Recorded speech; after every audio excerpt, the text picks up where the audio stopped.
के इस अवसर पर भील प्रदेश के कोने कोने से पहुंचे हुए इस क्रांतिकारी जनसैलाब में मेरी ओर से हृदय की गहराई से जोहार धन्यवाद करता हूं। आज सबसे पहले मैं उन पुरखों को याद करूंगा जिन्होंने सदियों पहले इस समाज की लड़ाई लड़ी थी, और साथ में उन पुरखों को भी याद करूंगा जिन्होंने अलग भील प्रदेश की मांग रखी थी। आज यह लड़ाई फिर से शुरू हुई, हक अधिकार की लड़ाई है, जिसके अंदर सदियों पहले हमारे पुरखे, जिनके इतिहास को हमें जानने की जरूरत है कि ये पुरखे जो अंग्रेजों, राजा रजवाड़ों और सामंतवादी सोच के खिलाफ भी लड़े थे, और ऐसे लड़े थे जिनकी बदौलत हमें कई सारे अधिकार मिले थे। और आज उस लड़ाई को आगे लाने के लिए ये जो पीढ़ी है वो आगे आई है। भील प्रदेश की मांग कोई नई मांग नहीं है। 1818 से पहले भी मानगढ़ की पहाड़ी के अंदर गुरु गोविंद महाराज के नेतृत्व में लाखों लोग इकट्ठे हुए थे और भजनों के माध्यम से जन जागरण करते थे, और उसके माध्यम से हमारे लोगों को इकट्ठा करके अलग भील प्रदेश की मांग रखी गई थी। मैंने राजस्थान की विधानसभा के अंदर पिछली बार जब सत्र चला था तब कहा था, पत्र तो नहीं लिख पाया था, लेकिन राजस्थान की सरकार के अंदर भजन लाल जी मुख्यमंत्री के सामने आंखों से आंखें मिला के कहा था कि आदिवासी मेरा धर्म है, जोहार मेरा अभिवादन है, प्रकृति मेरी पूजा है, तीर कमान मेरी पहचान है, अम्बेडकर बिरसा मेरा स्वाभिमान है, और भील प्रदेश मेरा अधिकार है, और यह अधिकार हम ले करेंगे। यह बात राजस्थान की विधानसभा के अंदर कही थी। और उसके बाद में मैं मानता हूं कि तमाम गांव गांव गली गली मोहल्ले में जब दक्षिणी राजस्थान के अंदर जन जागरण शुरू हुआ तो एक नारा गूंज उठा कि भील प्रदेश चाहिए, और धीरे धीरे मध्य प्रदेश के अंदर जयस नाम का एक तूफान पैदा हुआ, और जयस के अंदर ऐसे कई क्रांतिकारी लीडर हुए जो समाज को एक करने का काम कर रहे थे। लेकिन बाद में मुझे लगा कि जब जयस उफान पे आया, एक था दिखाने की जरूरत हुई, तब जयस के अंदर कई ऐसे सामाजिक लीडर थे जो अलग अलग वर्चस्व की लड़ाई में बढ़ते गए, और इस सामाजिक लीडर ने यह नहीं सोचा कि जिस जमीन से हम उठे, जिन लोगों ने जिन आशा और विश्वास के साथ में हमें आगे लिया और जिस समाज के नाम पर पहचान बनाई, और उस समाज का दामन छोड़ के अन्य लोगों के साथ में गए जब हमें अपनी जरूरत महसूस हुई। आज दक्षिणी राजस्थान के साथ साथ में गुजरात, महाराष्ट्र के अंदर भी ये लड़ाई भील प्रदेश की है जो घर घर पहुंची है, और दक्षिणी राजस्थान एक आईना है जिसको देखकर आज पूरे देश के आदिवासी एकजुट होने का कार्य कर रहे हैं।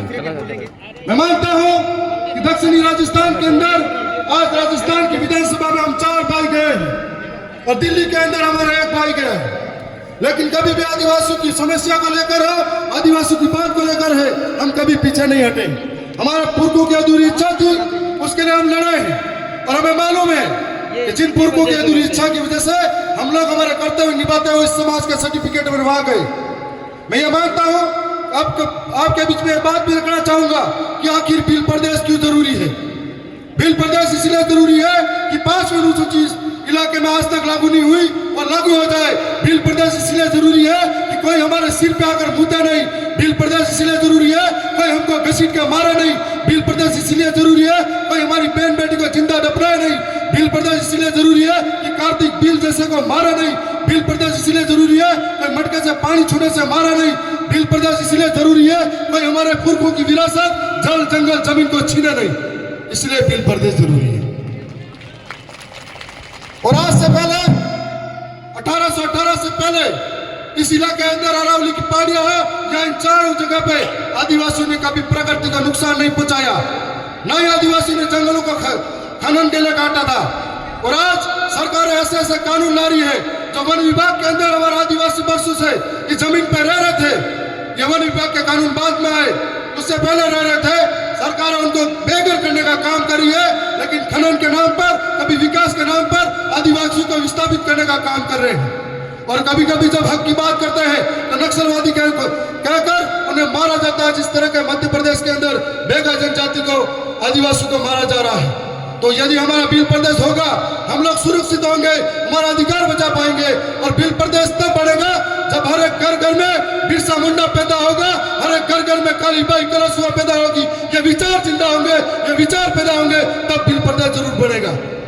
और मैं मानता हूं इस लड़ाई के अंदर अब बहुत सारे साथी नए जुड़ते जा रहे हैं।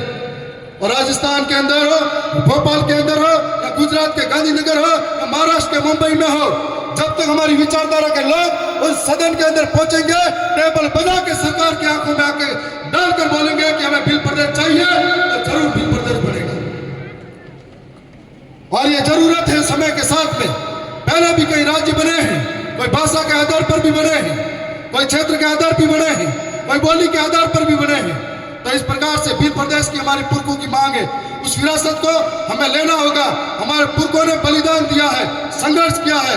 तो आज भाषा के आधार पर जो मैंने एक और बात, इधर भी चिट्ठी आ गई है, राजस्थान की विधानसभा में भी 2 मिनट करके बैठा दिया जाता है। तो मैं ये कहना चाहूंगा कि आने वाले समय में हम और मजबूती से लड़ेंगे।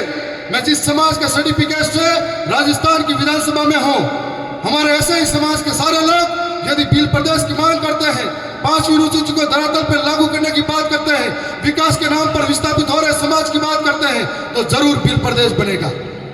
मैं ऐसी आशा और विश्वास के साथ में उम्मीद करता हूं कि भोपाल की जो विधानसभा है, गुजरात की विधानसभा है और मध्य प्रदेश, महाराष्ट्र की विधानसभा में है, जो लोग जिनका जमीन मर चुका है, वो लोग इस सर्टिफिकेट समाज के लगाकर वहां गए हैं, वो भी अगर भील प्रदेश की बात करते हैं तो आने वाले समय में वो भी सुरक्षित हो पाएंगे, नहीं तो वो भी एक दिन मारे जाएंगे। क्योंकि हमें हमेशा हमारे लोगों द्वारा लड़वाया गया।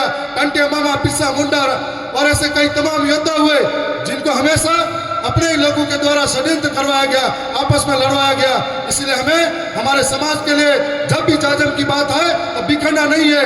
और आज पूरे देश के अंदर 11 करोड़ आदिवासी है, लेकिन जितने आदिवासी हैं उतने संगठन बना चुके हैं, जितने आदिवासी हैं इतने झंडे चोली लेके घूम रहे हैं। यदि सारे लोग एक जाजम पर आएंगे तो जरूर अपने सपने साकार होंगे। मैं इसी बात के साथ में अपनी वाणी को ही विराम देता हूँ। जोहार।